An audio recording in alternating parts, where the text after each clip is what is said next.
जी Arun sir, एक तरफ मां बनने का पोस्टर बैनर लहराया जा रहा है और दूसरी तरफ गर्भवती महिला को सड़क पर रोक दिया जा रहा है, अस्पताल तक नहीं जाने दिया जा रहा है और दुनिया भर के कुतर्क दिए जा रहे हैं। कैसे मां बन गई ये भाजपाई?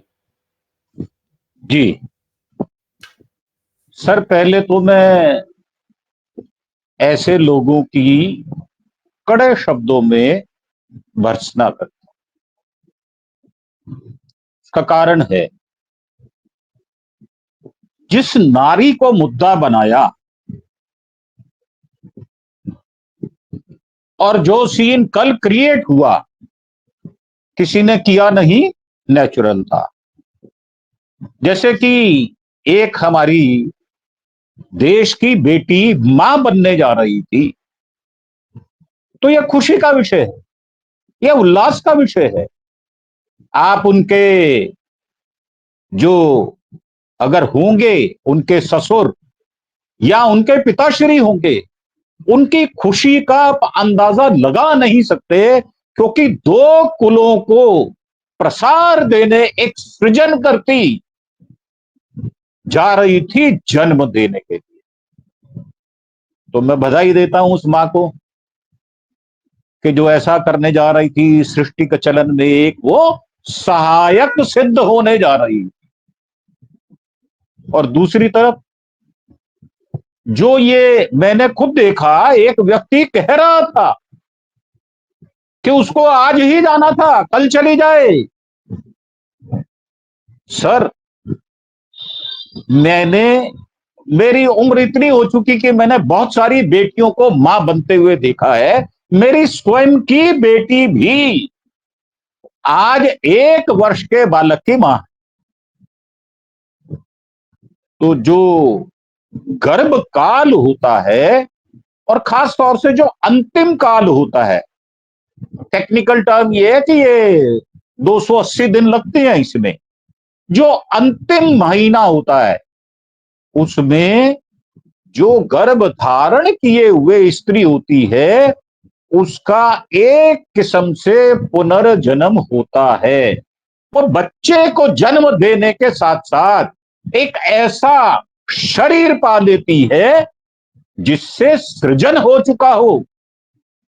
और जो बच्चा जन्म लेता है, आपने गाय के बछड़े को तो देखा ही होगा, कैसे वो, उसको कोई नहीं कहता ये तेरी मां है।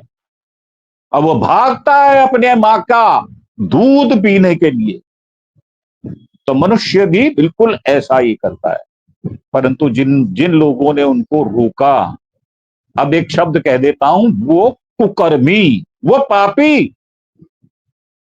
अगर उनको मां इतना ही बनने का शौक है, तो मैं दिल्ली में रहता हूं, यहां पर जो बायोलॉजी है, जो डॉक्टरी है, जो मेडिकल प्रोफेशन है, वो इतना विकसित हो चुका है कि आप भी मां बनने का सुख ले सकते हैं। शर्त एक ही है, आपको अपना जेंडर चेंज कराना होगा, आपको अपने शरीर में गर्भाशय फिट कराना होगा। और मेरी तो यह भी सलाह है कि फिर सर सवाल ये है कृत्रिम, सर अरुण सर सर, मेरी बात पूरी होने दें, फिर कृत्रिम गर्भाधान करवा के उस प्रसव पीड़ा को महसूस करना होगा, अरुण सर क्योंकि यही मैं पुरुष को। पूछना चाह रहा था। सर जी यही मैं पूछना चाह रहा था कि जिनका इतिहास इस तरीके का है, जो पुरुष होकर के पुरुषार्थ नहीं दिखा पाए, वो क्या जेंडर जी चेंज करा के और मातृत्व तो दिखा सकते हैं, उस प्रसव पीड़ा को बर्दाश्त कर सकते हैं?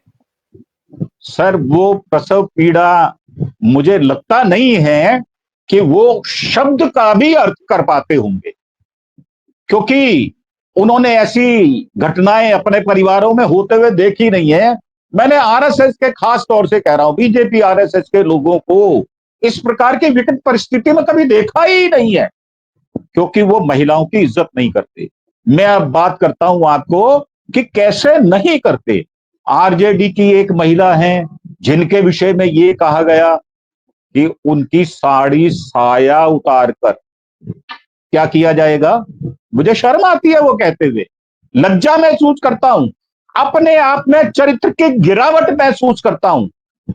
परंतु उसी व्यक्ति को हमारे देश का प्रधानमंत्री भारतीय जनता पार्टी में शामिल करने के लिए उसका स्वागत करता है। और हमारी पिछड़ी जो परिवारों से आती हैं, मैं आर्थिक रूप से पिछड़े की बात करता हूं, मैं जाति पाति को नहीं मानता, इसलिए मैं किसी को पिछड़ा शब्द कहते हुए थोड़ा संकोच करता हूं। मेरा पिछड़ा का भाव यह होता है कि वो अर्थ से पिछड़ा हुआ है, अर्थ से पिछड़ा है क्योंकि हम जैसे ब्राह्मणों ने इस समाज का ठेका लिया और उसको उसकी मन मर्जी के हिसाब से उसका इस्तेमाल किया। गांव में आप चले जाएं, आज भी जो गांधी जी ने चलाया था स्पृश्यता का, वो आज भी देखने को आप कहीं ना कहीं मिल जाएगा। घोड़ी पर नहीं चढ़ने देंगे, मूछ नहीं रखने देंगे, सिर पे सेहरा नहीं बनने देंगे। ये है क्या? ये सब बीजेपी की औलाद है, खुल्लम खुल्ला बोल रहा हूं। ये बीजेपी की औलाद यत्र तत्र सर्वत्र ये मिल जाएगी आपको। जो आपने देखा है ना, लाल बत्ती में ताड़ी बजा के पैसा मांग लेता है, ये सारे के सारे वही है। ना ये पुरुष में है और ना स्त्रियों में है, क्योंकि इनमें ना तो पुरुषोचित गुण है और ना ही स्त्रियोचित गुण है। स्त्रियोचित गुणों में होता क्या है? सहनशीलता होती है, स्थिर भाव होता है, बड़ों की इज्जत करने का भाव होता है और शालीनता होती है, मर्यादा होती है।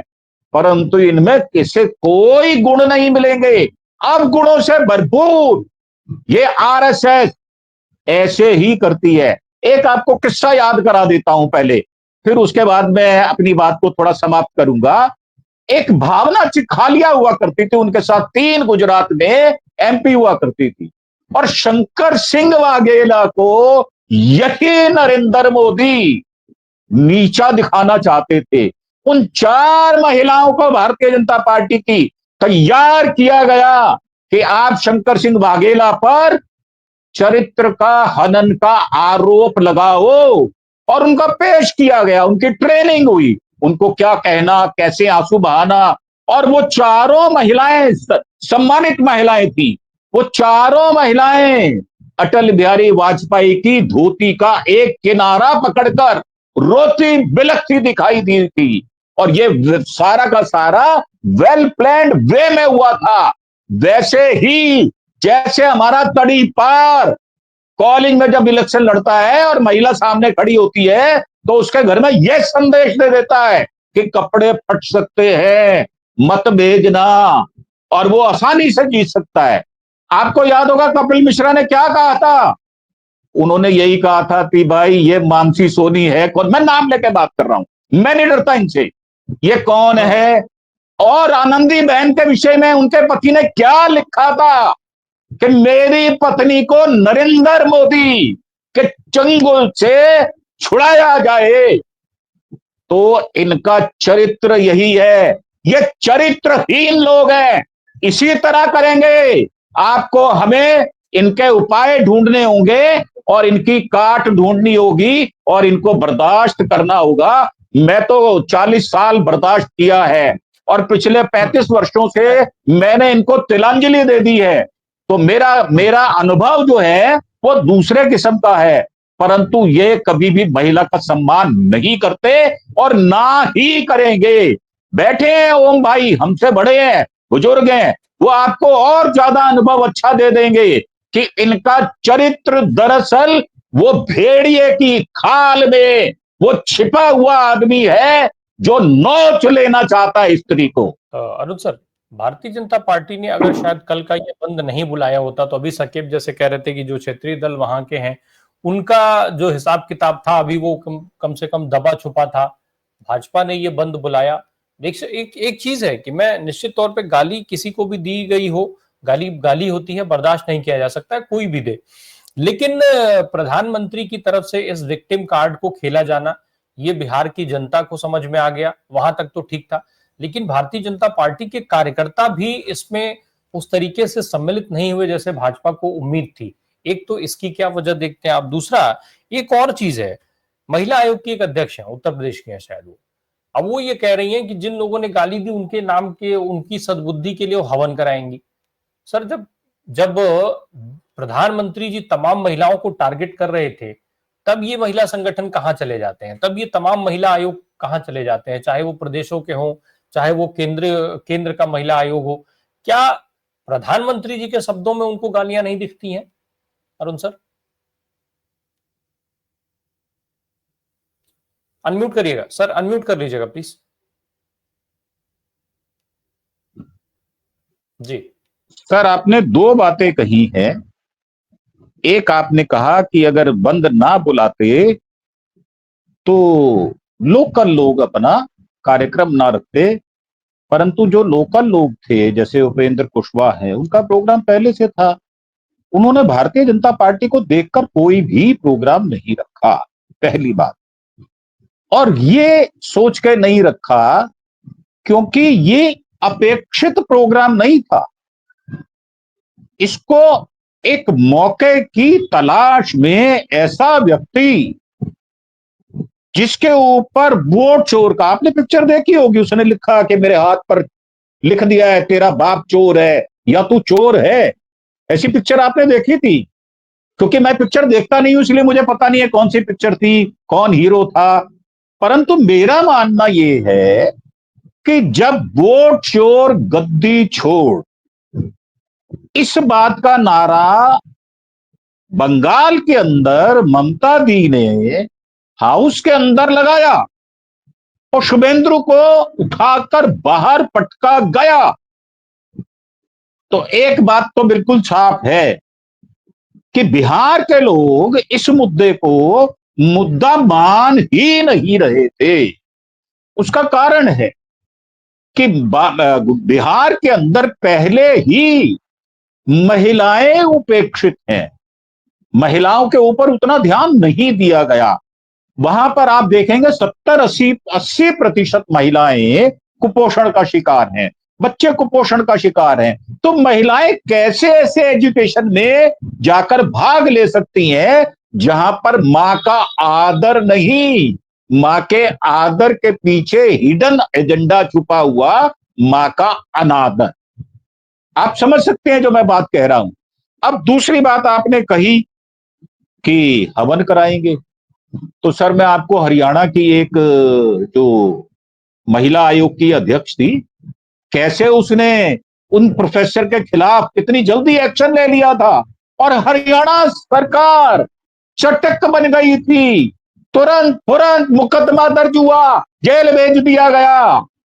और हमारे मध्य प्रदेश के एक सम्मानित डिप्टी चीफ मिनिस्टर जो ये कहते थे कि साहब पूरा पूरा हमारा रक्षा तंत्र, हमारी मिलिट्री नतमस्तक है मोदी साहब के चरणों में।